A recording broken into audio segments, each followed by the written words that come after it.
F124, by pretty much every possible metric, has been an abject failure in comparison to the previous games. Now, on the one hand, I'll be honest, I'm not particularly surprised.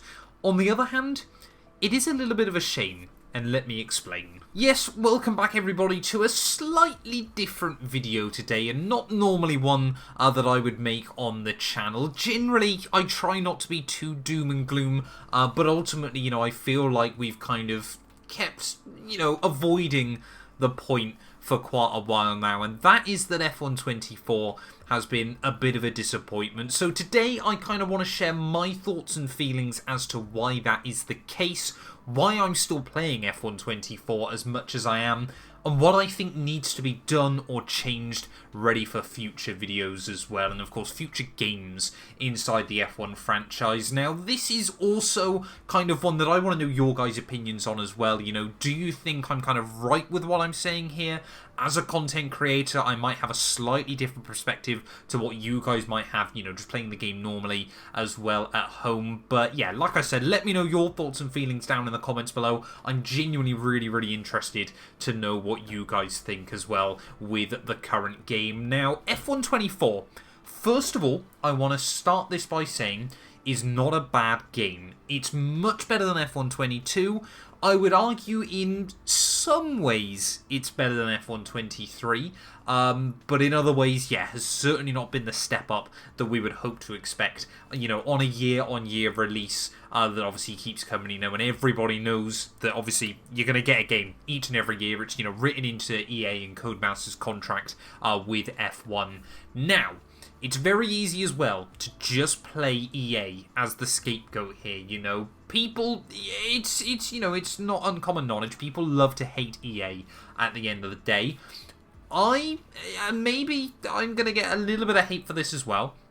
I don't think EA specifically are to blame for all of the problems inside this year's title. Now, of course, EA and Codemasters, it's kind of still a bit of a weird relationship with the way it works, in the fact that most of the pre-EA Codemasters team do still work on these games. Now, of course, in the last couple of years, we've seen, I believe it's more people coming over from the failed Project Cars series that have kind of come in and, started working with the F1 team on these games as well. Now, let's not really talk for a second about Project Cars 3. That game was an absolute dumpster fire, and they completely, just missed the ball with that in a way that I don't think I've ever really seen on a sim racing title. But yeah, obviously we've kind of seen a few people from that team come in. Of course, I think one of the big ones, that EA have lost, from the Codemaster development has obviously got to be David Greco. And, the handling for F124, you guys know I made a video talking about it.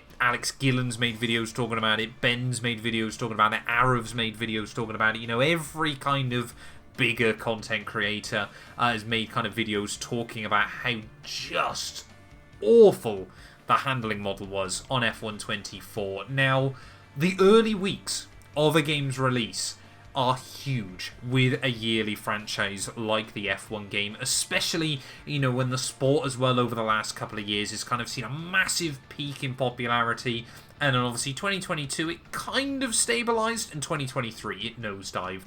2024, it's coming back again. Obviously, Verstappen, is still absolutely dominated IRL, or still in the standings is dominating IRL. But the season is slowly shifting. So I do genuinely feel that F125 is going to be critical for the franchise, for the future of the games, because it really has felt like over the last couple of years that the games have stagnated entirely. Now, obviously, we kind of saw a boom with COVID. It's been a perfect storm. The game's popularity, obviously, when the real-life drivers were playing F1 2020 and F1 2021, numbers just skyrocketed. It presented so many opportunities, for the developers, for, creators as well. It was really kind of that boom through 2020 and 2021 that obviously have allowed me to go full-time as a content creator as well. I cannot thank you guys enough for the support with that.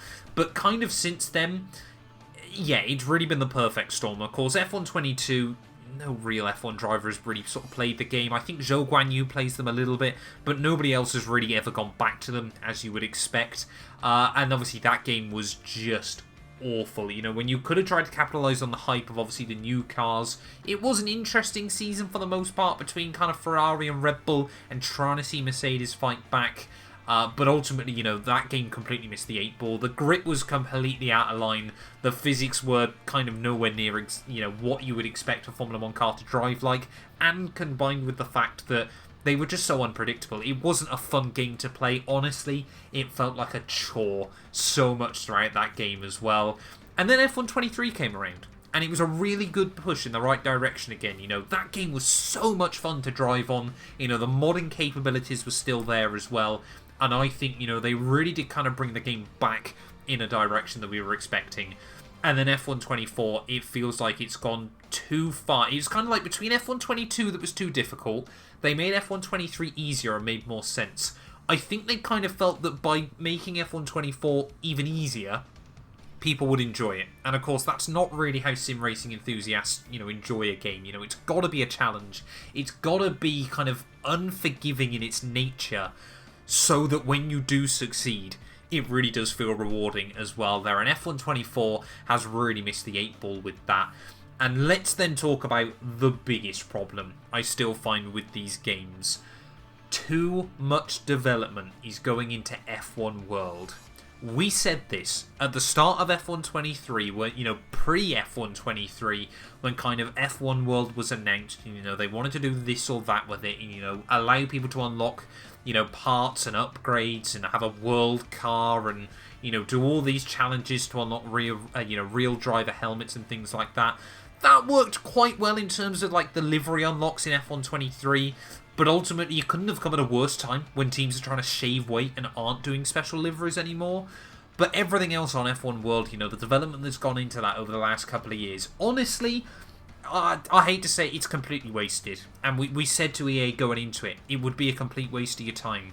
Everyone plays these games for career mode. Everyone, you know, it's sort of ridiculous, like 90% of people that play the F1 games just play career mode. Focus on making that fantastic. Yes, alongside that, make the competitive scene, you know, better as well. You know, the fact that we've still got glitches on this year's games, you know, with uneven equal cars, you know, equal cars again, and everything else, you know, that leagues like PSGL and WOR are having to use the online cars is farcical. How on earth you can take a step back, again, it feels like each year with things like that, I will never quite understand. But F1 World, honestly, I think bin it off, and you're going to be no worse off. I don't think anyone's going to be sad that F1 World suddenly disappears.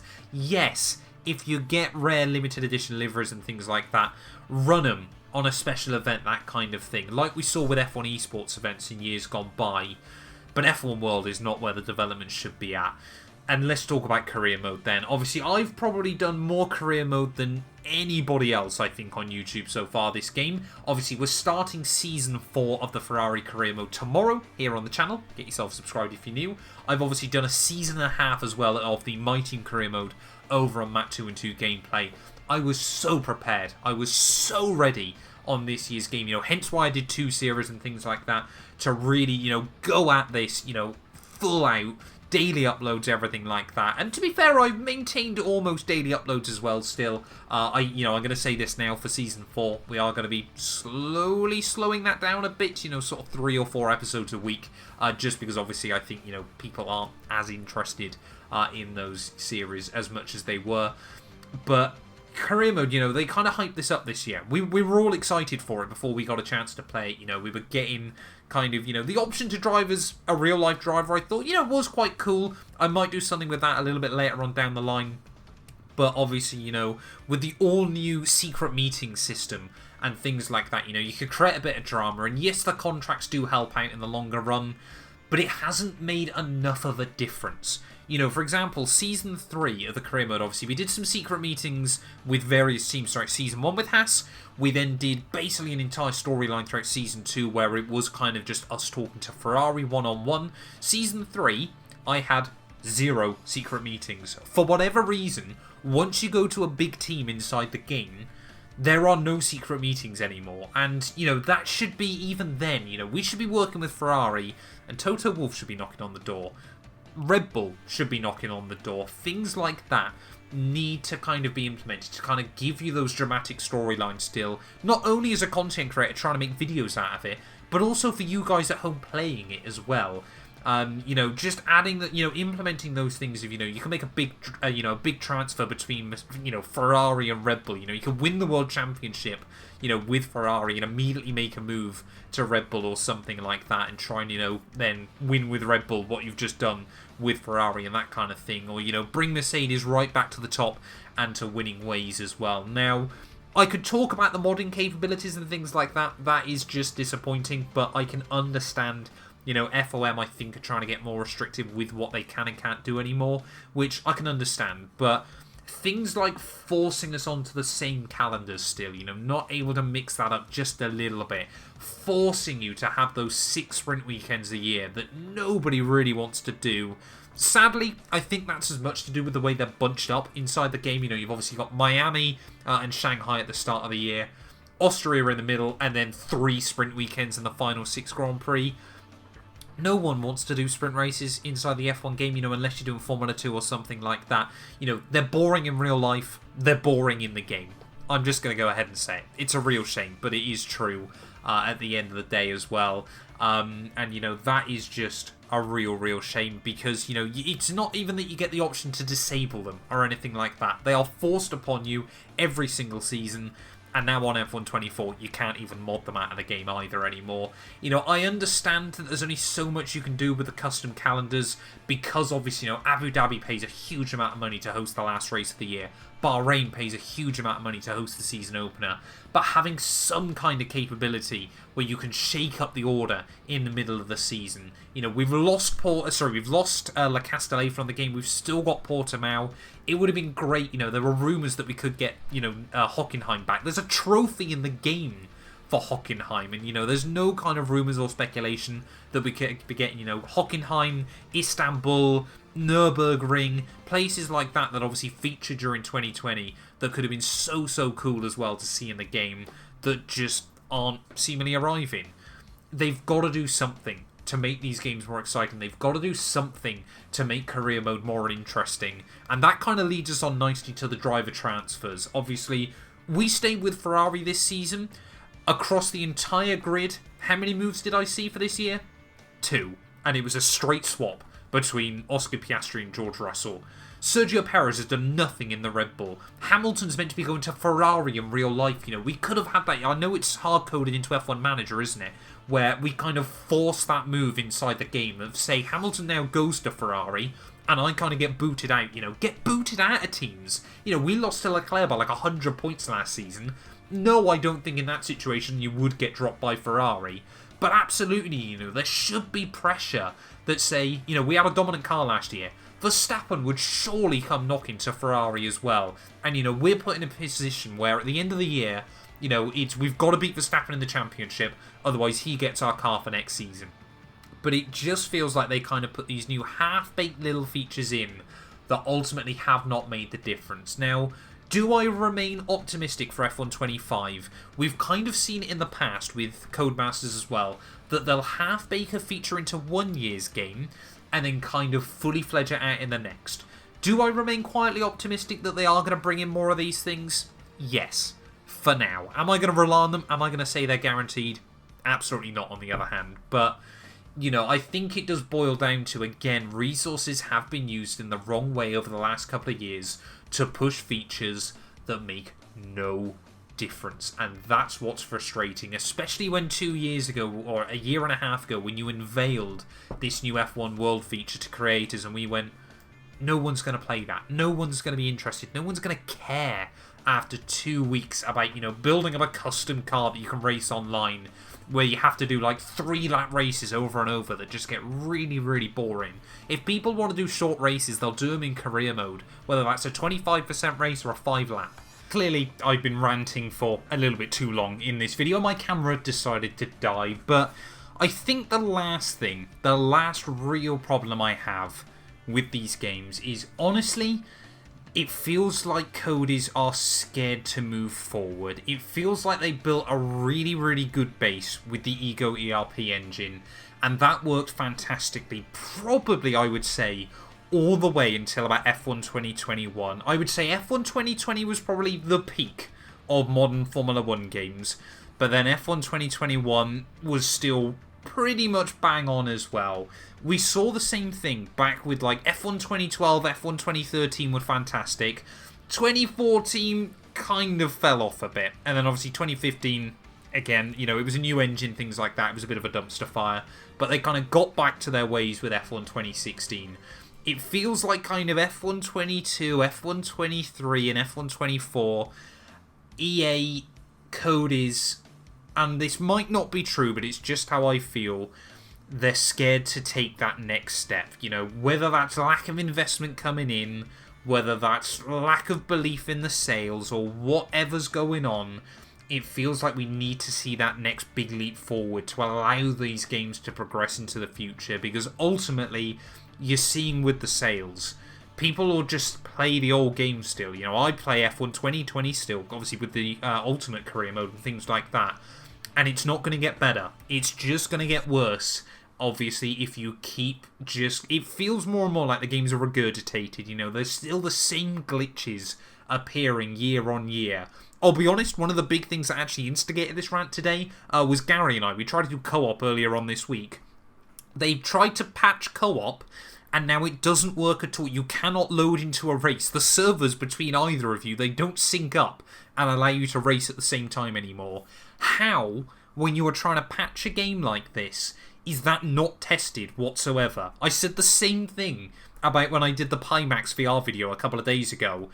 Yeah, it works in the game, but it hasn't been tested. Why? Why are you leaving these features in the games when they're not tested and they don't work? Because you'll get someone that'll buy them because they want to experience an F1 car in VR and it doesn't work. Or they want to play an F1 game with their buddy and, you know, do seasons, do racing against each other, and it doesn't work. What's going on with that? You know, do I think, you know, what could be the ultimate fix for this? There's no point complaining if you don't, you know, can't sort of provide anything that could work to fix it. Honestly, I think, you know, F1 24 is a decent enough baseline. You know, it's manageable. It can still be worked on. Take 20, 25% of your current team and allow them to build on F1 24 and bring, like, even if it was just an update to F1 2025, you know, it was a £20 DLC or something like that, that gave you all the new liveries and things like that, and get everybody else working desperately so that when the 2026 regs come out, you have got a game where the career mode is immersive, it's, you know, more realistic, there's more things to do, the handling model makes sense from day one, you know, the cars react, hopefully, as you would expect them to. There's no chance. I refuse to believe Max Verstappen would have driven on the preview version of that game and would have said, yep, this works how a real Formula 1 car drives. Since then, yeah, I do genuinely believe it has been patched and it is more realistic. You know, I do think there's probably been too little grip in the last couple of years with these ground effect cars. But just focus on the longer term future. Take that leap. I'll be honest, you know, I'm not particularly in tune with, like, other kind of game engines, things like that. If I was a betting man, I would guess we'd see a shift to Unreal. Obviously, we've seen that with the AWRC, and that game, yeah, has its own flaws, but certainly, you know, is still good fun to play as well. I need to go back to AWRC properly as a bit of a side tangent, but there just needs to be that big leap forward now, and I hope that Coders and EA have kind of realised that. You know, and I get there might be a little bit of fear after the dumpster fire that was F1 2014 and 15 and kind of 16. You know, 16 was great. 16 was the game that got me back into making F1, you know, playing the F1 games and, you know, making F1 videos. And, you know, you get more people coming back in. And like I said, you know, would a £20 DLC for F1 24 that updates it to 2025 be, you know, the best solution, be the thing that kind of brings in money and generates income? No. Would an F1 2026, though, that is a complete rebuild from the ground up, be fantastic? Absolutely. And I think you could still save the franchise with that. That being said, though, of course, you know, like I said, I'm still going to be playing F124. This is still kind of like, you know, playing the game is still my main source of income still.